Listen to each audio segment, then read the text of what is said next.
The Leafs have a massive opportunity unfolding in front of them, and apparently the team has met with Patrick Kane. We'll get into that later on in this episode. Before I start, I just want to say thank you for helping us to 2,000 subscribers. This means a lot to Casey and I. It's outstanding to see. And if you enjoy this, make sure to go down, hit that subscribe button, and help us hit 3,000. But we'll hop straight into the first topic, which is the Leafs have a huge opportunity. Now, if you have been keeping up with the news, there was a couple reports that did come out that the Leafs have sent down McMahon and Benoit. This was a paper transaction that did recently come out. So with this was just a paper move just to get the contracts off the books. And this was just to open up a little cap space to bring Connor Timmins up. As you can see in this bottom of the screenshot, Legason and Timmins are playing the third pairing. With the forwards, I won't go into this. This is what they had been running for quite a while. And it's the same things that we've seen at both Sweden games. Now, the big thing with this is we are getting Connor Timmins back. We haven't seen Connor Timmins since the preseason. We've seen him have an outstanding preseason. I think he almost jumped everyone's expectations. He looked great on both ends of the puck. He was outstanding on offense. I know we've seen snippets of him playing a bit of power play time as he was working back from this injury. So seeing him back is a big opportunity for just the Leafs and himself to kind of cement himself and get him into this lineup full time. I think he's going to be a great guy. I could see maybe him moving up into the second pairing. I know right now it is him and Legason, but after a couple games, you could get into the situation of maybe going McCabe and Timmins with Giordano and Legason or Benoit. And it just opens the opportunity of trying this guy out, seeing what he's like with Timothy Liljegren down. You do need someone that can fill in this right side. The Leafs can't really run every game with every defender being left-handed. I know Brody's left-handed and he's always playing on the right side on the top, but this is his preferred spot. We've seen it in Calgary and with Toronto. Now, the big thing with this is you're kind of looking and saying, where's John Klingberg?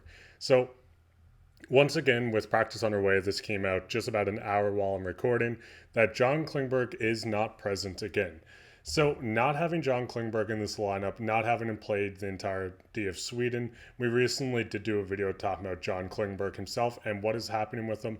So seeing him not at practice again is getting into the opportunity of maybe placing him on LTIR. This is awful to see. I mean, John Klingberg was one of the league's best offensive defensemen throughout the years. But with the recent injuries, maybe this is just kind of falling back on his hip surgeries that he's had before.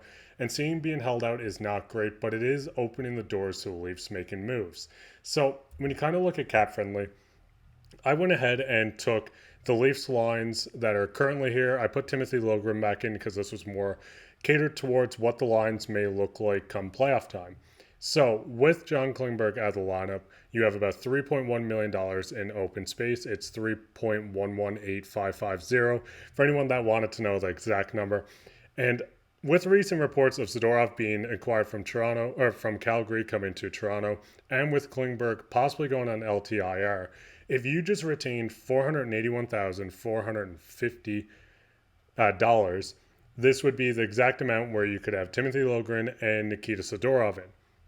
But the big thing when you start getting into more cap and how you want to look at this team as a whole going into playoffs, if you retain half its salary, which is $1.875 million, you're left with just under $1.4 million in cap space. So the big opportunity with this now would be if you can acquire Zadorov at just a little bit retained, I think it was just under 500,000. You can still put Timothy Liljegren in. You can keep Connor Timmins in, as I said here. If you wanted to keep Liljegren, Timmins, and Brody as your right side, you can still keep the left of Morgan Riley, Jake McCabe, Zadorov. I'm not going to touch on the forwards. As I said, these are the same forwards, but you can still keep Giordano up and around this team. You can still keep Ryan Reeves. You can still keep Bobby McMahon. You can keep this team with an extra forward and an extra defenseman and still have just under 1.4 million. Now, this would open up the windows of, hey, maybe we want to go out and get another forward, or maybe you wanted to upgrade on another defenseman. If this was maybe bringing in Chris Tanev, you would only have to work out just about the 1.4 plus his contract coming in as well. So Calgary wouldn't have to retain as much.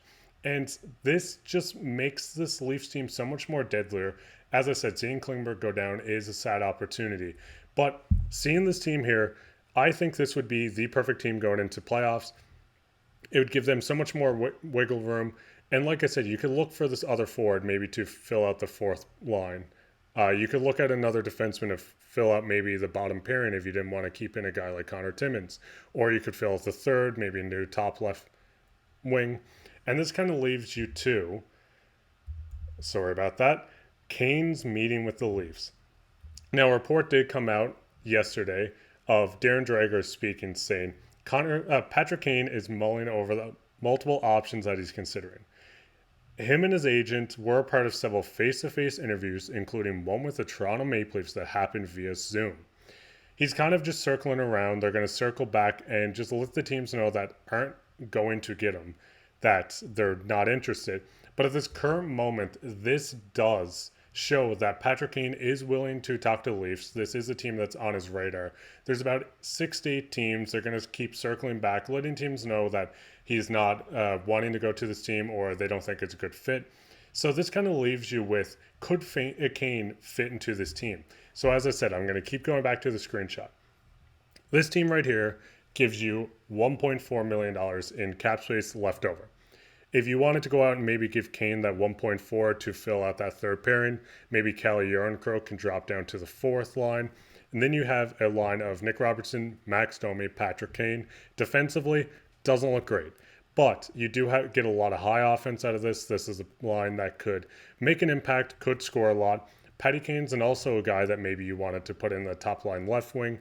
You can slide Nyes down, slide Bertuzzi down, still keep maybe Yarncroke on the fourth, or if you wanted to go completely overboard, you could do maybe Tyler Bertuzzi, David Kampf, Noah Gregor. There's so much opportunity with this 1.4 million that I'm kind of just falling back on, that you can go out and get a guy like this. Now, the big thing with bringing in Kane, there has been a lot of reports that Kane is looking for a multi-year deal. This is not just the situation of him wanting to just sign one-year deal, which a guy coming off a double hip surgery, seeing him not really wanting to bet on himself is a little worrying. I mean, you can still use LTIR. If you run Kane this year, this is a nagging thing that we've seen with Backstrom, with John Klingberg right now.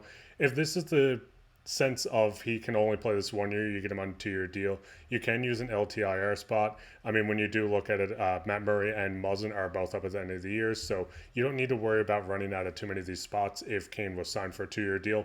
But I wouldn't feel too comfortable giving him this 2-year deal. I think this would be more of the sense of the Leafs maybe wanting to give him the 1 year, the 1.4. I think this would be a perfect guy. As I said, you could put him in your top line, maybe in your second line for a bit more scoring if you wanted to drop Bertuzzi. Personally, in my opinion, I think Bertuzzi's looked great on John Tavares and Nylander's wing since the Sweden trip, so hopefully this can keep building. But then you can go down, as I said, Kelly Yarncroke would look outstanding on a fourth line. I think he looks great on the third line. He's a guy you can kind of plug and play within the entire lineup. So maybe you wanted to drop him. Kane doesn't look great defensively next to a guy like Domi and Robertson. Maybe Robertson's a guy you can pop up, drop Bertuzzi, drop Knives. There's just so many different situations that you could kind of work around. And I think the Leafs need to look at this opportunity, especially if Klingberg does go on LTIR. And it just kind of makes you think, who could they sign? Who are they looking to go out? Could Phil Kessel make his return to Toronto? Probably not. I think it'd be fun. Love Phil the Thrill. I think he'd be great to get back in Toronto, especially if he hosts at the Cup. But ultimately, what do you guys think? Do you think Zadorov and Kane are the right choices? Do you think they should get Zadorov and then save this 1.4 for another defenseman? Personally, I think this is the route they should go. But if you wanted more depth, you can get this. Reeves could be maybe in a package as well, just to open up more cap space. But what do you guys think? Like I said, who do you think the defenseman they should target? Who do you think's the forward they should target? Or do you think it should just be 2 defensemen? But talking about this, we'll get into everyone's favorite topic, which is comment of the day. The comment of today comes from Patchy Mafia. He says, hopefully Klingberg can play again this season. Leafs just got $1.4 million back, and they should make a trade soon to just replace them. So when you look at this, when I keep saying the big opportunity, you see a lot of these teams. You look at Boston, and honestly, I could just kind of name every team. Every team is in a bit of a cap crunch.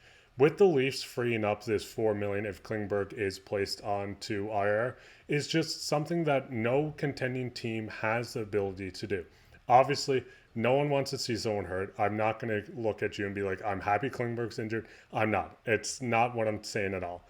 I think this just opens the opportunity to go into acquire these pieces that most teams would have to move out a roster guy for, more prospects, offer more picks to retain money. So having the ability to get a guy like Zadorov, maybe Tanev, maybe both, without having to retain 50% from Calgary on both of them and having to give up that extra maybe second prospect, whatever it may be. It's just something that the Leafs can do that not a lot of teams around the league can do. So, like I said, what's your guys' thoughts? Do you think Zadorov is the guy that's got to get? What's your thoughts on Kane? Do you think Kane's the guy they should avoid? Do you think Kane would come in and kind of spice up this bottom six? Let us know down in the comments. And while you're down there, make sure to like, subscribe, share this with your friends. We'll be here all season long, and take care.